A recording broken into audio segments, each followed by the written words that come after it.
नमस्ते, अभिवादन आपका इनोसेंट इन्वेस्टर के इस नए वीडियो में 19,909.55 लगभग 225 पॉइंट नीचे क्लोज की है बाजार। सेंसेक्स में भी भयंकर गिरावट रही, ऑफ कोर्स रहेगी ही, भले ही वहाँ पर 30 स्टॉक्स हैं। अब जो स्टॉक आपको सबसे तगड़े से नीचे खींच रहा था वो कौन सा था? ऑफ कोर्स वो था HDFC बैंक, और इसने कमर तोड़ दी बाजार की। साथ में रिलायंस भी पूरी मदद कर रहा था कमर तोड़ने में बाजार की, और आज रिलायंस 2.5% गिरा, HDFC बैंक 4% गिरा। और ये जो दिन है आप इसको मार्क करके रख लो कि भारत के शेयर बाज़ार के दो सबसे काबिल स्टॉक्स, और काबिल दो टर्म्स में, HDFC बैंक का जो वेटेज है ना बैंक निफ्टी में और निफ्टी में वो बहुत ज़्यादा है, और रिलायंस जो है वो भारतीय शेयर बाज़ार का सबसे बड़ा स्टॉक है। अब आप सोचिए कि ये दोनों स्टॉक्स आज टॉप लूज़र थे। FII-DII का डेटा थोड़ा सा देखिए, 3,000 करोड़ की बिकवाली आई है। कुछ खास बुरा तो है नहीं, DII ने भी बिकवाली करी है, वहाँ से भी कुछ खास बुरा है नहीं। FII का डेटा खास बुरा इसलिए नहीं बोल रहा हूँ क्योंकि भाई साहब इतनी बड़ी बिकवाली तो नॉर्मल दिनों में भी कर देते हैं, लेकिन साथ साथ उन्होंने बाइंग भी करी है।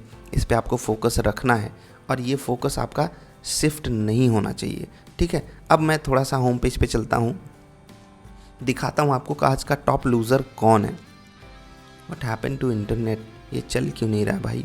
जल्दी चल जा, लोड नहीं होना है।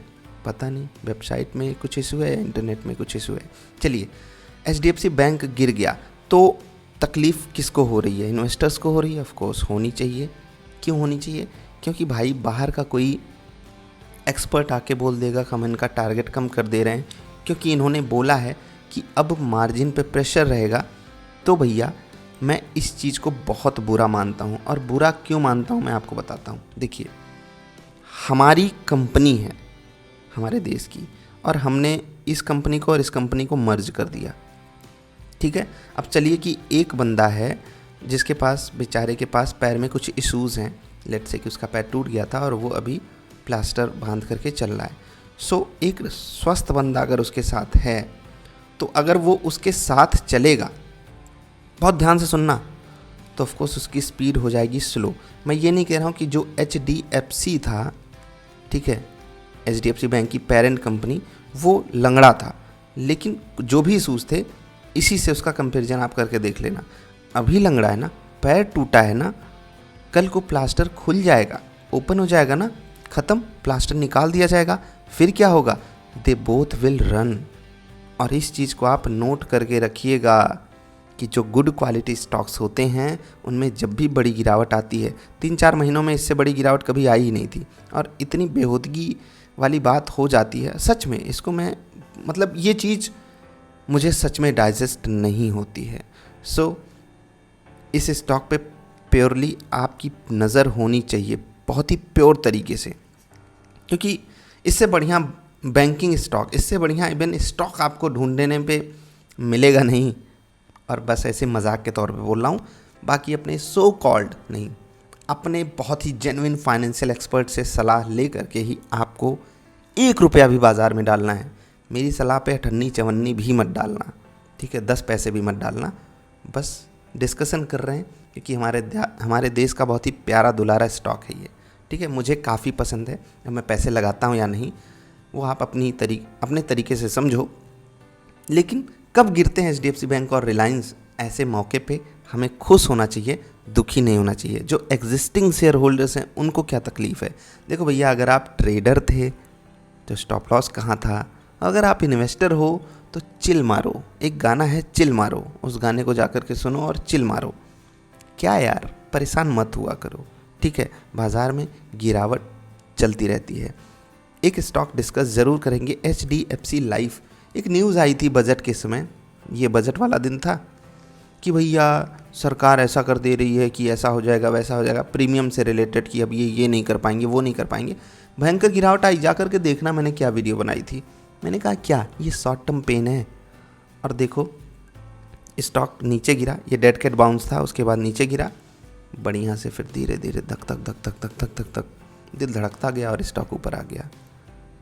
सो ये कहानी होती है गुड क्वालिटी स्टॉक्स में। This stock is not recommended, neither I am recommending HDFC bank. अब बात करते हैं रिलायंस की। भैया ये क्यों गिरा 2.5%? न्यूज़ आपको मिल जाएगी, कोई ब्लॉक डील कर जाएगा, कोई कुछ कर जाएगा, कोई कुछ, लेकिन आप देखो कि पहली बार रिलायंस 2400 पे कब आया था। Can you see that? Can you see that? यहाँ पर देखो 2021 ख़त्म भी नहीं हुआ था, 22 की शुरुआत, पूरा 22 बीत गया और 23 भी बीतने वाला है। 2 साल बेचारा यहीं रेंज में था और 2 साल में जियो ने गजब की परफॉर्मेंस करी है। जरा जाकर के देखो इनका रिटेल बिजनेस। अब जियो मार्ट खोल के देखा करो, ये कहाँ नहीं घुस रहे हैं और क्या नहीं कर रहे हैं। जियो फाइनेंस कहाँ गया? आ गया ना। सो वैल्यू अनलॉकिंग बहुत तगड़े से पॉसिबल है। और अपने फाइनेंशियल एडवाइज़र से ज़रा पूछना कि क्या रिलायंस खरीद सकते हैं। भैया हम तो कोई सलाह नहीं देंगे, हमारे कहने पैसा ऐसा न लगाना, ठीक है। तो 2380 रुपये 5 पैसे पे ये क्लोज़ किया है और मेरी नज़र इस पर एकदम गड़ी हुई है। मुझे एक प्राइस चाहिए, वो प्राइस कहाँ से आप ढूंढ सकते हो उसके लिए देखो फिबोनाची वाली वीडियो, ठीक है। कुछ लोग बोल रहे थे फिबोनाची, अरे नाची बोलो नाकी बोलो, समझ में आना चाहिए बस, ठीक है। समझोगे नहीं तो समझ का खेला है भाई, बोलने का नहीं। व्याकरण का खेला एक समय हो सकता है, लेकिन बोली का खेला क्या यार। अलग अलग भाषा, अलग अलग तरीके की बोली। एक और स्टॉक है, ये भी सुबह सुबह गिरा, मुझे लगा और नीचे जाएगा तो कुछ अपॉर्चुनिटी मिलेगी, लेकिन ये स्टॉक 2400 पे नज़र में रहना बनता है और जस्ट वहाँ से 3% ऊपर है। कोई इशू नहीं, नज़र में रखो, नज़र में तो होना ही चाहिए। एक स्टॉक है बहुत ही प्यारा सा, देखिए यहाँ आज मिड कैप नहीं गिरा। कौन संभाल रहा था मिड कैप को? क्योंकि वहाँ कोई HDFC बैंक और रिलायंस जैसा लूज़र नहीं था जो पूरी बाज़ार को तोड़ दे, ठीक है। एक मिनट, मिड कैप के स्टॉक्स आपको दिखाता हूँ। देखो यहाँ पर जो ऊपर खींच रहे थे AU स्मॉल फाइनेंस बैंक था, IDFC फर्स्ट बैंक था, कौन बढ़िया चला, भारत फोर्ज, MRF 1,10,000 का हो गया भैया जी। जायडस लाइफ ठीक ठाक कंपनी है, लेकिन जो इनका वेटेज है इंडेक्स में कम है, ठीक है। 2.68% गिरे। वहाँ पर कुछ खास ऐसी तकलीफ़ नहीं थी जैसी यहाँ पर थी। और यहाँ पर जिनका वेटेज ज़्यादा था बड़े वाले इंडेक्स में, वो ज़्यादा बुरी तरीके से गिर रहे थे। सो इसीलिए बाज़ार इतनी ज़्यादा गिर गई। और फिर वो होता है ना कि देख देख के खरबूजे को देख के खरबूजा रंग बदल लेता है, तो बस वही हुआ कि उसको देख के उसने रंग बदल दिया। आई डोंट नो कि आज मेरा इंटरनेट स्लो क्यों है, ठीक है।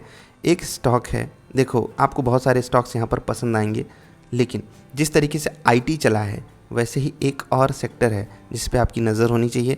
उस सेक्टर के स्टॉक्स आपको यहाँ पर दिख रहे होंगे, ढूंढ लो। ज़रा नेस्ले का चार्ट देख लेना, ठीक है। बहुत ज़रूरी है नेस्ले का चार्ट देखना आपके लिए। थोड़ा सा महंगा टिकर प्राइस है, लेकिन फिर भी देख लेना, देखना ज़रूरी है, ठीक है। नेस्ले के बाद आप एक UPL का चार्ट देख लेना, ज़रूरी है। और उसके बाद ब्रिटानिया का भी। तो ये तीनों स्टॉक्स का चार्ट आपको देखना बनता है। हिंदुस्तान यूनिलीवर आपकी नज़र में होना चाहिए, रिलायंस नज़र में होना चाहिए, और ये सब बड़े बड़े स्टॉक्स हैं। और बड़े स्टॉक्स को अभी नज़र में रखो, क्योंकि अभी जब बाज़ार गिरेगी, अगर और गिरती है तो, क्योंकि 20,000 बाज़ार ने तोड़ा है, क्रूशियल लेवल है। कोई क्रैश बोल देगा, कोई ट्रैश बोल देगा, कुछ भी हो सकता है, you know anything can happen. और ऐसी कंडीशन में हमें क्या करना चाहिए? हमें अच्छे स्टॉक्स के ऊपर नज़र बना करके रखनी चाहिए। उसके बाद ट्रांजैक्शन करना ना करना हुआ आपकी पर्सनल चॉइस है, समझ गए। तो मैं कहाँ कहाँ नज़र बनाया हूँ? बड़े वाले इंडेक्स में, वो आप जान लिए। छोटे वाले इंडेक्सेस में मैं कहाँ नज़र बना करके रखा हूँ, अगर वो जानना है तो उसके लिए आपको कुछ नहीं करना होगा, कुछ लर्निंग्स करनी होंगी। फिबोनाची वाली वीडियो ज़रूर देख लेना, पिवट पॉइंट वाली वीडियो ज़रूर देख लेना, how to select stocks for swing trading ज़रूर देख लेना, मूविंग एवरेज वाली वीडियो भी आपकी मदद करेगी। तो अभी हम आपसे विदा ले रहे हैं। देखिए आपको लेवल्स और इंट्राडे स्टॉक्स अभी प्रोवाइड नहीं किए जा रहे हैं, कुछ इशू चल रहे हैं अकाउंट लेवल पे। सो जैसे ही वो रिजॉल्व होता है सो चीज़ें स्मूथ हो जाएंगी और फिर से आपको चीज़ें बताई जाएंगी, ठीक है। तो आई होप आप कोऑपरेट करोगे। जिनको नहीं पता था, बाकी जो भी लोग लगातार कनेक्टेड थे वाया ईमेल, उनको इन्फॉर्म कर दिया गया था, ठीक है। तो अभी के लिए इतना ही। कोई सवाल सुझाव हो तो बताइएगा। व्हाट्सएप नंबर नीचे है, वहाँ पर आप कनेक्ट कर सकते हो, कोई भी प्रॉब्लम है बता सकते हो, ठीक है। जो रिस्पॉन्स है उसमें थोड़ा सा समय लग सकता है, तो पेशेंस बहुत ज़रूरी है, जैसा कि मार्केट में भी आपको दिखाना होता है। तो भैया आज जो बैड न्यूज़ आई, आज जो बाज़ार गिर गई, उससे मैं डर गया, सहम गया नहीं यार, बहुत मज़ेदार बात है, मस्त बात है। गिरनी चाहिए, अच्छे स्टॉक्स सस्ते मिलने चाहिए। अभी देखो ऑनलाइन ऑफ़र आने वाला है, लोग पूछ रहे हैं अरे ये ऑफ़र आने वाला है, ठीक है अभी रुक जाते हैं। मोबाइल ख़रीदना है रुक जाओ, कंप्यूटर ख़रीदना रुक जाओ, लैपटॉप रुको रुको रुको, कैमरा रुको, फ्रिज रुको, कूलर रुको, मतलब व्हाटएवर लोगों को बाई करना है रुके रहो, क्योंकि भाई डिस्काउंट आएगा। और आपका स्टॉक अगर डिस्काउंट पे आ रहा है, ओ माय गॉड मेरा स्टॉक डिस्काउंट पे आ गया, सर पीट लो। और अगर इन्वेस्टर हो तो काय को चार्ट काय को देखने आते हो, अपने आप को इन्वेस्टर मत कहा करो। असली इन्वेस्टर कौन होता है? Who is the real investor, who is the genuine investor? कभी सोचा आपने? जा करके अपनी शकल देखा करो, ठीक है। स्टॉक खरीद लिया, पैसे के टर्म्स में नहीं बोल रहा हूँ, स्टॉक खरीद लिया, उसके बाद उस स्टॉक से आपकी एक्सपेक्टेशन क्या है? अगले दिन ऊपर हो जाए? जा करके शकल देखा करो आईने में और बोला करो मैं कितना खूबसूरत हूँ, मैं कितना खूबसूरत हूँ कि मैं अपने इन्वेस्टमेंट ग्रेड स्टॉक से ये उम्मीद कर रहा हूँ कि ये कल को 1%, 2%, 4%, 10% ऊपर चला जाए। वाह भाई वाह, गजब। ये होती है खूबसूरती आपकी, और बाज़ार की खूबसूरती ये है कि वो आपका पेशेंस टेस्ट करेगी और फिर आपको रिजल्ट देगी। अभी के लिए इतना ही, डरना घबराना नहीं है, सब कुछ सही है। गिरावट आए तो भी सही, मार्केट 20,000 को रिक्लेम कर ले तो भी सही। बस कुछ स्टॉक्स हैं जिन पे आपकी रिसर्च होनी चाहिए, आपकी आंखें होनी चाहिए, दिखना चाहिए, वो सामने आपके रडार पे होना चाहिए, वॉच लिस्ट में होना चाहिए, जिससे कि वो मिस ना हो। ITC वाली वीडियो याद है? जा कर के देख लेना, तभी आप समझ पाओगे मैं आपको क्या समझाना चाहता था। अभी के लिए इतना ही, जल्दी मिलेंगे ढेर सारी अच्छी और कमाल की वीडियोस में। वीडियो देखने के लिए आपका आभार, मिलते हैं, नमस्कार।